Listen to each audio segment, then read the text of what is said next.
আসসালামু আলাইকুম everyone, welcome to my channel and Facebook page. আজকে আমি তৈরি করে দেখাবো পুরি। এই পুরি কীভাবে তৈরি করতে হয়, বাসার মধ্যে আপনারা তৈরি করে খেতে পারেন কীভাবে, তা হচ্ছে আপনাদের আমি স্টেপ বাই স্টেপ দেখাবো। অবশ্যই ভিডিওটি স্কিপ না করে ধৈর্য সহকারে দেখবেন। তাহলে এটা হচ্ছে অনেকে বিকেলে খেতে পছন্দ করে, সকালে খেতে পছন্দ করে, বাট আমার এটা বিকেলে খেতে অনেক ভালো লাগে।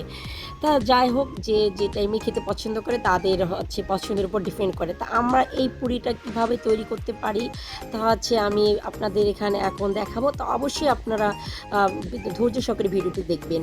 আমি এখানে একটা নিয়েছি, পাত্র নিয়েছি। নেওয়ার মধ্যে এখানে আমি 2 কাপ পরিমাণ হচ্ছে ময়দা নিলাম, আর হচ্ছে 1.5 চামচ পরিমাণ লবণ নিলাম। আপনার লবণটা স্বাদ অনুযায়ী নেবেন। অনেকে কম খেতে পছন্দ করে, অনেকে বেশি খেতে পছন্দ করে। আর 4-5 চামচ হচ্ছে আমি তেল নিয়েছি, মানে যে রেগুলার তেলটা আমরা ইউজ করি। তারপরে ভালোভাবে নাড়া দিয়ে দেখছেন যখন একটু দলা পেকে আসছে, তখন হচ্ছে আমি একটু পানি এখানে অ্যাড করতেছি। পানিটা অবশ্যই আপনারা একেবারেই অ্যাড করবেন না, আস্তে আস্তে করে অ্যাড করবেন।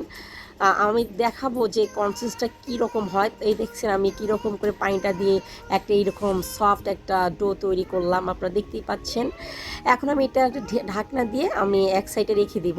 আর এখানে হচ্ছে পুরি যে ভিতরের পুরটা তৈরি করতে হয়, তার জন্য এখানে 3টে আলু আমি সিদ্ধ করে নিয়েছি। আর একটা কথা, এখানে আপনার আলুরা মানে কিউব করে কেটে কিন্তু আপনারা সিদ্ধ করেও নিতে পারেন।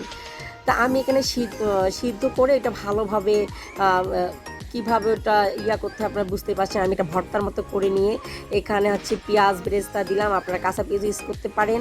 ধনেপাতা কুচি দিলাম, 1/2 চা চামচ জিরা গুঁড়া দিলাম, 1/2 চা চামচ হচ্ছে ধনেপাতা গুঁড়া দিলাম, আর স্বাদ মতো কিছু লবণ দিলাম, আর চিলি ফ্লেক্স দিয়েছি 1/2 চা চামচ।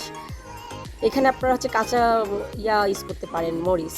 তারপরে এক সাইডে ওইটা তৈরি করে এক সাইডে রেখে আমি যেটা রেখে দিয়েছি আধা ঘন্টার জন্য, সেটা এখন দেখছেন কত সুন্দর একটা সফট একটা তৈরি হয়ে আসছে। এখন আমি আপনারা ছোট সাইজের করলে একটু ছোট নেবেন, এবং বড় সাইজের যদি একটু নেন বড় সাইজ নেবেন।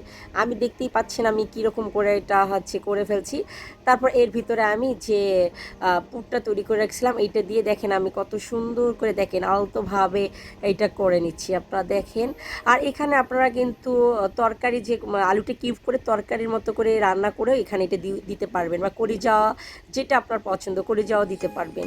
আমি পুরো ওইরকম করে সব নিয়েছি, নেওয়ার পরে একটু যে বেলুন দিয়ে যে বেলনা দিয়ে বেলে এখানে করলাম, এই যে দিলাম তেলের মধ্যে।